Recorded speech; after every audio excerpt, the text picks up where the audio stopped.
ஐந்து கரத்தனை யானை முகத்தினை இந்தின் இளம்பரை போலும் எயிற்றனை நந்தி மகந்தனை ஞான கொழுந்தினை புந்தியில் வைத்தடி போற்றுகின்றேனே. நமக்கு ஜோதிட ஞானத்தையும் கிரியா யோகத்தையும் தந்த குருமார்களுக்கு நன்றி. ஜோதிட சொந்தங்களுக்கு வணக்கம்.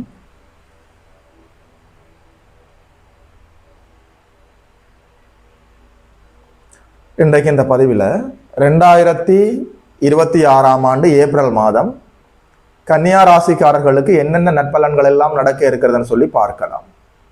முதலில் ராசிநாதன் 7ஆம் இடத்தில் அமர்ந்து ராசியை பார்த்து கொண்டிருக்கிறார் என்பது நன்மைதான். அவர் அந்த இடத்தில் நீச்சமாகி சனி சூரியன் செவ்வாயோடு சேர்க்கை. இந்த மாதத்தினுடைய ஆரம்பத்தில் தோராயமாக 2ஆம் தேதி அளவில் செவ்வாய் 7ஆம் இடத்தில் சென்று அமர்ந்து விடுவார். ஆல்ரெடி சனி பகவான் 7ஆம் இடத்தில் அமர்ந்து கண்டக சனி உங்களுக்கு நடந்து கொண்டிருக்கிறது. புதன் பகவான் 11ஆம் தேதி அளவில் 7ஆம் இடத்தில் வந்து அமர்ந்து நீச்சம் அடைகிறார். அங்கே சூரிய பகவானும் அமர்ந்திருக்கிறார். 3 மாபெரும் அசுபர்கள் 7ஆம் இடத்தில் அமர்ந்து ராசிநாதனும் அங்கே நீச்சமடைந்து பாபத்துவமாகி லக்கணத்தை ராசியை பார்க்க போகிறார்கள். உங்களுடைய கோபம், உங்களுடைய பிடிவாதம், உங்களுடைய அவசரம், உங்களுடைய அலட்சியம் உங்கள் வாழ்வில் தீங்காக முடிய போகிறது. இங்க அப்பா சரியில்லை, அம்மா சரியில்லை, பக்கத்துல இருக்கிறவங்க சரியில்லை, கணவன் சரியில்லை, மனைவி சரியில்லை, காதலன் சரியில்லை, காதலி சரியில்லை, இங்க யாருமே சரியில்லையா, கடவுள் சரியில்லை. அவரை இப்ப டஸ்ட்பின் ஆக்கிட்டீங்க தானே, குப்பை தொட்டி ஆக்கிட்டீங்க தானே கடவுளை. தவறாக என்னை புரிந்து கொள்ளக்கூடாது. 7ஆம் இடம் கடுமையான பாபத்துவமாகி ராசி லக்கணத்தோடு தொடர்பில் இருக்கிற போது கிரகங்கள் உங்கள் கோபம், உங்கள் பிடிவாதம், உங்கள் அவசரம், உங்களுடைய அலட்சிய போக்கு, உங்களுடைய டென்ஷன், உங்களுடைய பதட்டம் உங்கள் வாழ்க்கையில் தீங்கு செய்ய போகிறது என்று அர்த்தம். வித்யாகாரகன் புதனும் லக்னாதிபதியும் ராசிநாதமான புதன் 7ஆம் இடத்தில் நீச்சமடைந்து 3 மாபெரும் அசுபர்களோடு சேர்க்கை, சூரியன் செவ்வாய் சனியோடு சேர்க்கை, கடுமையான பாவத்துவம், கண்டக சனிவர் நடந்து கொண்டிருக்கிறது. சரியாக புரிந்து கொள்ளுங்கள். பிடிவாதம், சோம்பல், தயக்கம், கலக்கம், பயம், பதட்டம், கோபம், டென்ஷன் அத்தனை அமைப்புகளையும் தருவார்கள். நீங்கள் யார் என்பதை நீங்கள் உணரக்கூடிய அற்புதமான மாதமாக இருக்கிறது. இடும்பைக்கு இடும்பை படுப்பர், இடும்பைக்கு இடும்பை படாதவர், துன்பம் வருகிற போது துவண்டு போகாத மனிதர்கள், அந்த துன்பத்திற்கே துன்பம் தரக்கூடியவர்கள். Please clearly understand. சரியாக புரிந்து கொள்ளுங்கள். பொறுமையாக, நிதானமாக, சமயோகித புத்தியோடு, சகிப்புத்தன்மையோடு, சமநிலையாக, தெளிவாக இருந்து விட்டால் ஏப்ரல் மாதம் உங்களுடைய மாதம். என்னதான் புதன் நீச்சமடைந்திருந்தாலும் 10ஆம் இடத்தோடு குருநாதரோடு பரிவர்த்தனையாகி இருக்கிறார். அற்புதமான அமைப்பு. மாதத்தினுடைய நடுப்பகுதியில சூரிய பகவான் மேசத்துல உச்சமடைகிறார். உன்னதமான ஒரு நிலை. சுகஸ்தானம் குருநாதரின் நேரடியான பார்வையில் இருக்கிறது. அற்புதமான ஒரு அமைப்பு. குருவின் இருப்பு 10ஆம் இடத்தில் குரு அமர்ந்து 6ஆம் இடம், 2ஆம் இடம், 10ஆம் இடத்தை அப்படியே கனெக்ட் பண்ணுகிறார். 10ஆம் இடம் வேலை, 10ஆம் இடம் தொழில் உத்தியோகம், 6ஆம் இடம் வேலை, 2ஆம் இடம் வருமானம். தொழில் அமைப்புகள், உத்தியோக அமைப்புகள், வேலை அமைப்புகள், வருமான அமைப்புகள் குருவின் இருப்பாலும் அவருடைய தொடர்பாலும் அற்புதமாக செயல்படுகிறது. 9ஆம் இடத்துல நல்லபடியாக சுக்கிர பகவான் தன்னுடைய சொந்த வீட்டுல மாதத்தினுடைய 19ஆம் தேதி அளவில் வந்து ஆட்சி அடைய போகிறார். ஸ்தான பலத்தை அடைகிறார். அப்படி ஒன்றும் கைமறி போகாது. நீங்கள் கோபப்படாமல், நீங்க நிதானமா, நீங்க சமநிலையா தெளிவா இருந்து விட்டால், பொறுமையாக இருந்து விட்டால் இந்த மாதம் உங்களுடைய மாதம். 7ஆம் இடத்தினுடைய பாவத்துவம் கணவன் மனைவி, காதலன் காதலி, வெளிவட்டார பழக்க வழக்கங்கள், நண்பர்கள், புதிதாக அறிமுகமாகக்கூடிய மனிதர்கள், வேற்று இன மதம் மொழி பேசக்கூடியவர்கள், தொழில் பங்குதாரர்கள், கூட்டாளிகள், இவர்களுக்கு இடையில கருத்து முரண்பாடுகளை தந்து விடுவார். 7ஆம் இடத்தின் பாபத்துவம் கணவன் மனைவிக்கு இடையில, நண்பர்களுக்கு இடையில, காதலர்களுக்கு இடையில தேவையில்லாத கருத்து முரண்பாடுகளை உண்டு பண்ணும். உங்கள் வாழ்க்கையில ஏப்ரல் மாதம் நீங்கள் யாரையெல்லாம் சந்திக்க இருக்கிறீர்களோ, யாரோடெல்லாம் தொடர்புக்கு போகிறீர்களோ அத்தனை பேரோடும் கூடுதல் விழிப்புணர்வோடும், தெளிவோடும், சமநிலையோடும், பொறுமையாக, நிதானமாக நடந்து விட்டால் ஏப்ரல் மாதத்துல மற்ற எல்லா ஆதிபத்தியங்களும் உங்களுக்கு சிறப்பாக செயல்படுகிறது. 2ஆம் இடம் குருவின் பார்வையில் இருக்கிறது. உன்னதமான நிலை. எது எப்படி இருந்தாலும் தொழிலால, உத்தியோகத்தால, வேலையால நல்லதொரு வருமானம் வந்து கொண்டே இருக்கு. குடும்பத்துக்குள்ள நிம்மதி இருக்கு. 4ஆம் இடம் சுகஸ்தானம், வண்டி வாகனம், கல்வி, அம்மாவை குறிக்கக்கூடிய இடம், உங்களோட கல்வி ஸ்தானம். இந்த அமைப்புகள் எல்லாம் நன்றாகத்தான் செயல்பட்டு கொண்டிருக்கிறது. வித்யாகாரகன் புதனுமே, கல்விக்கு அதிபதியான வித்யாகாரகன் புதனுமே நல்லபடியாக குருவோடு பரிவர்த்தனை ஆகியிருக்கிறார். 4ஆம் அதிபதி குருவாகி தன் வீட்டை தானே பார்க்கிறார்.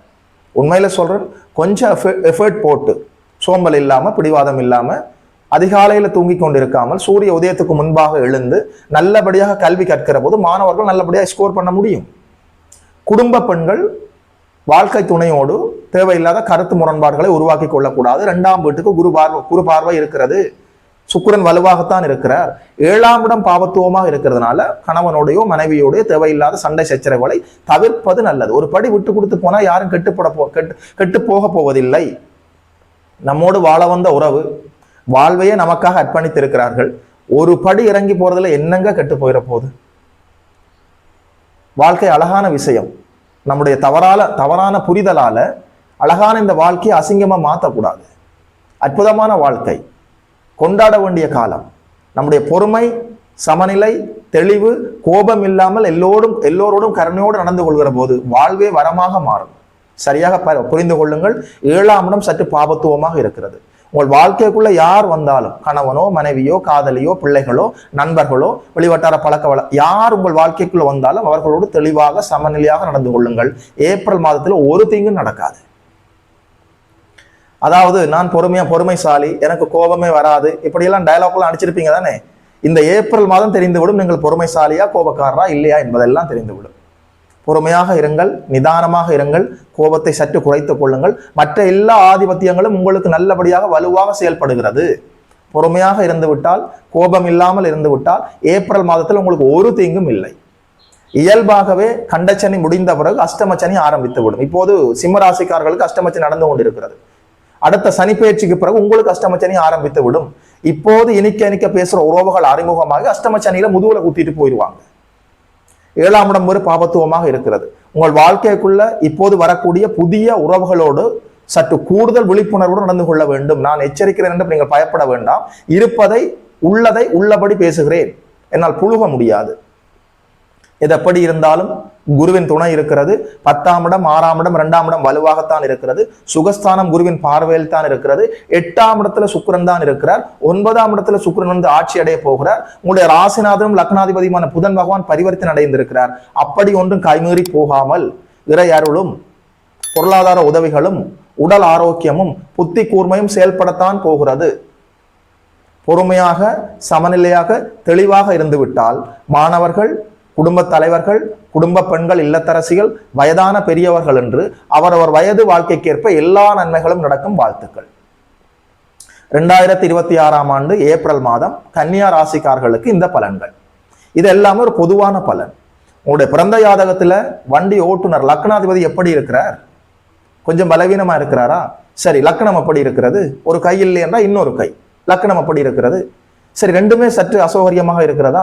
சரி, இப்போது உங்களுக்கு என்ன தசாபுத்தி நடந்து கொண்டிருக்கிறது? 1, 5, 9 கூடியவர்களுடைய தசாபுத்தி நடந்து கொண்டிருக்கிறதா?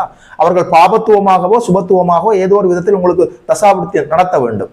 6, 8 போன்ற பாவத்துவ அவயோக தசாபுத்தியில் நீங்கள் மாட்டிக்கொண்டிருந்தால் இப்போது கண்டகச்சனி நடக்கிற போது உடைய லக்னமும் அதாவது உங்களுடைய பிறந்த ஜாதகமும் பலவீனமாக இருக்கிற போது சற்று கெடுபலங்கள் நடந்துவிடும். உடைய பிறந்த ஜாதகம் நல்ல வலுவாக இருந்து நல்ல தசாபுத்தி இப்போது உங்களுக்கு நடந்து கொண்டிருந்தால் அப்படி ஒன்றும் கைமறி போகாது. 2026ஆம் ஆண்டு ஏப்ரல் மாதத்துல பொறுமையாக சமநிலையாக தெளிவாக நீங்கள் இருந்து விட்டால் அப்படி எதுவுமே உங்கள் கைமீறி போகாமல் அனைத்தையும் ஓவர் கம் பண்ணக்கூடிய புத்தி, சக்தி, திறமை, பொருளாதார உதவி, இறை அருள் எல்லாமே கிடைக்கும். உங்களுடைய பிறந்த ஜாதகத்தையும் கோச்சாரத்தையும் இணைக்கிற போதுதான் சரியான ஒரு டிசிஷனுக்கே வர முடியும். Please clearly understand. யாருக்கெல்லாம் உங்களுடைய பிறந்த ஜாதகம் தெரியாதோ சரியாக எழுதி வாங்கி கொள்ளுங்கள். உங்களுடைய பிறந்த ஜாதகத்தை முதல்ல நீங்க ரீட் பண்ண வேண்டும். அங்க என்ன பலம் இருக்கிறது, என்ன பலவீனம் இருக்கிறது, என்னென்ன கொடுப்பனோடு வந்திருக்கிறீர்கள், ஆயிரங்கள்ல சம்பாதிக்கலாமா, லட்சங்கள்ல சம்பாதிக்கலாமா, கோடியில சம்பாதிக்க போறீங்களா, சம்பாத்தியமே இல்லாமல் வெறுமனை வெட்டியாக பொழுதுபோக்க போகிறீர்களா, எல்லாம் உங்களுடைய பிறந்த ஜாதகம் சொல்லும். உடைய பிறந்த ஜாதகத்துல இப்போது என்ன தசாபுத்தி நடக்கிறதோ அதை அனுசரித்துத்தான் கோச்சாரம் செயல்பட முடியும். பிறந்த ஜாதகத்தையும் கோச்சாரத்தையும் இணைக்கிற போது துல்லியமான பலன்கள் கிடைக்கும். வாழ்த்துக்கள். 2026ஆம் ஆண்டு ஏப்ரல் மாதம் கன்னியா ராசிக்காரர்களுக்கு இந்த பலன்களை எல்லாம் சொன்னதுல ஒரு ஜோதிடனாக எனக்குமே மட்டற்ற மகிழ்ச்சி. யோகிமன் அஸ்ட்ரோ சென்டர் யூடியூப் சேனலை சப்ஸ்கிரைப் செய்திருக்கின்ற அனைத்து தோழர்களுக்கும் தோழிகளுக்கும் என் மனப்பூர்வமான நன்றிகள். பார்த்தவர்கள் உங்களுடைய நண்பர்களோடும் உறவினர்களோடும் பகிர்ந்து கொள்ளுங்கள். இதுபோல இன்னொரு அற்புதமான வீடியோவில் சந்திக்கிறோம். நமஸ்காரம்.